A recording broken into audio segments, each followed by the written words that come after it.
Welcome to Urban Explorers. We are back with the story of the Jumels. Where we left off was Eliza took over Stephen's businesses when he was in France, and she got into real estate and she made a small fortune for herself. Now, here's what's interesting. At this point, Stephen and Eliza were using the Jumel Mansion as just a summer home, right? It was just their place where they came and spent time away from the hustle and bustle of the city.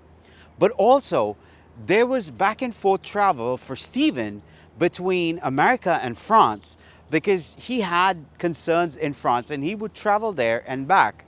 And in the time that he would travel back and forth, Eliza started wanting to go to France with him.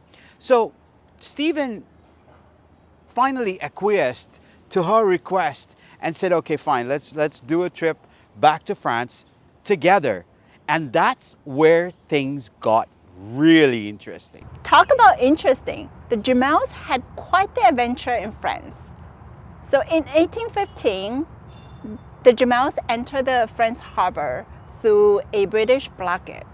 In France, they found themselves in a unique opportunity to offer Napoleon a passageway to America after his defeat in Waterloo. Although Napoleon declined it, Eliza, however, gained the social acceptance in France that she didn't have in America. However, her stay in France proved really controversial.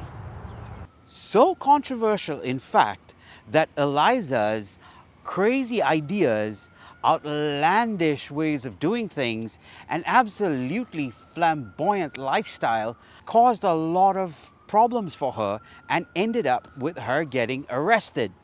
Now, King Louis XVIII wanted her out of France. That's how crazy she got. And what he did was he put her under armed guard on one of Jumel's ships that was in the port and packed her off back to New York. But here's what's interesting. Packed on that ship with Eliza was a whole bunch of expensive art that she had collected in France. Some of those pieces were actually from Napoleon's palace. Also on this ship were a whole bunch of other knickknacks and trinkets that she had collected from all over France. But these weren't just knickknacks and trinkets. These were expensive, rare pieces that she had collected with the idea of bringing them back to her home here in New York. And so when she left with quite the hoard of stuff. Isn't that it's amazing she gets to meet the legend in history? Absolutely. And, not only did she get to meet a legend in history, she also ended up leaving her own man back in France, right? Because Stephen did not come back with her to America. He stayed in France. And it was only Eliza that came back to New York. But here's what's awesome. Eliza came back to New York with a piece of paper that declared her as a femme sole. Now, what that means is that she is, by law, allowed to function as an unmarried woman. Because at that point in time, married women had this really, really awful law, right, which said that everything they owned would be property of their husband, and if they, like, all their dealings and all of that had to be in their husband's name, right? But with this piece of paper, Eliza made it so that she could make business deals and she could do so much of these things in her own name.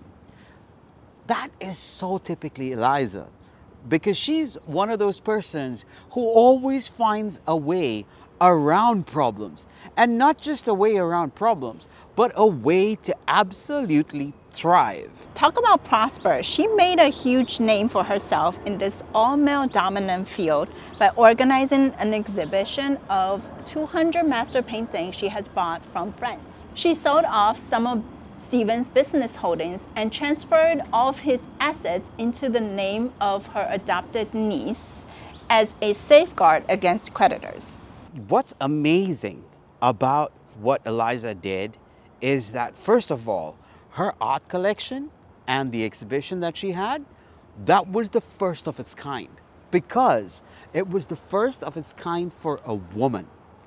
And it wasn't just any art collection, it was a collection of masterpieces.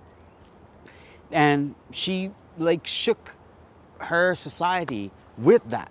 And not only that, but she was so good at her business prowess that she then started buying and selling a lot more land, and she went on to make quite the fortune for herself.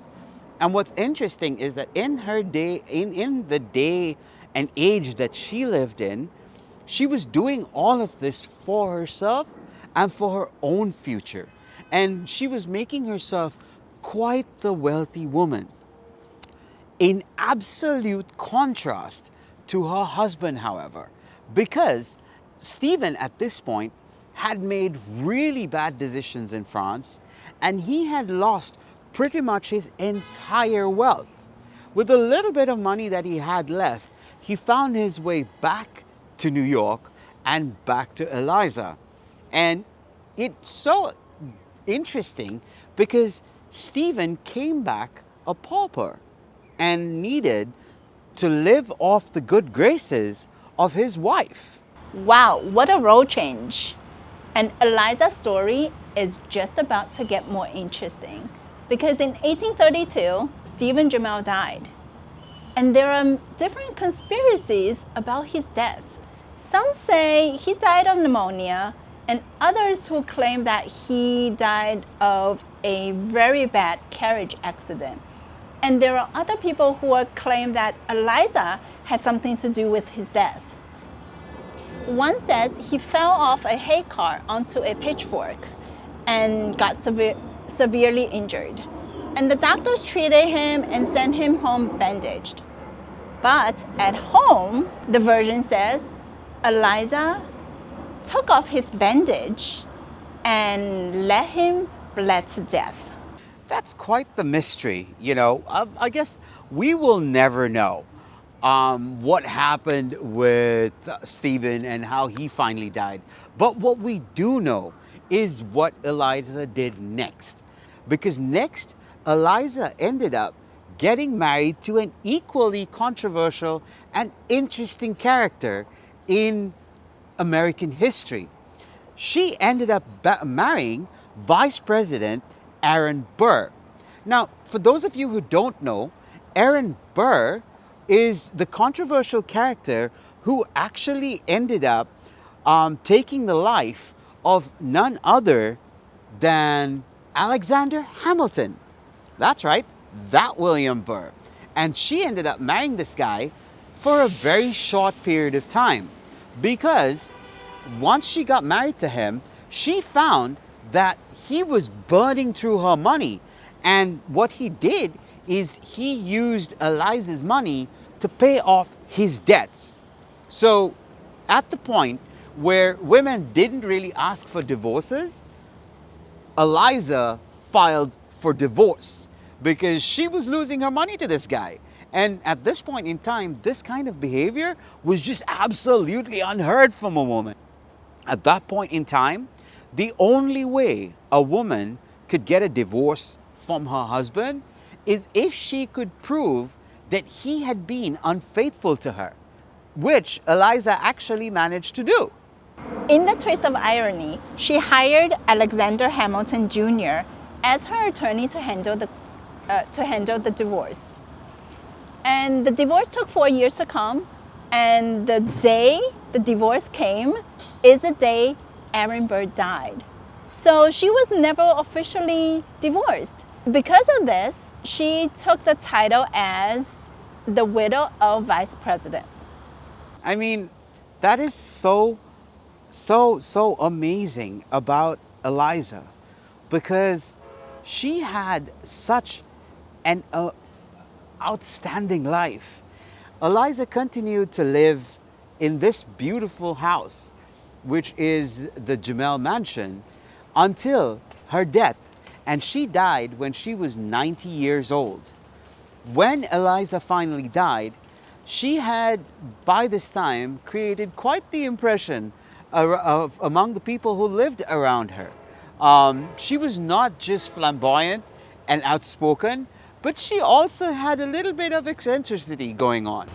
Eliza started her life in a bordello, but she ended her life in this beautiful mansion. And throughout her years, she had achieved success in her life. And absolutely keeping in the lines of Eliza, she's said to have still not left her house.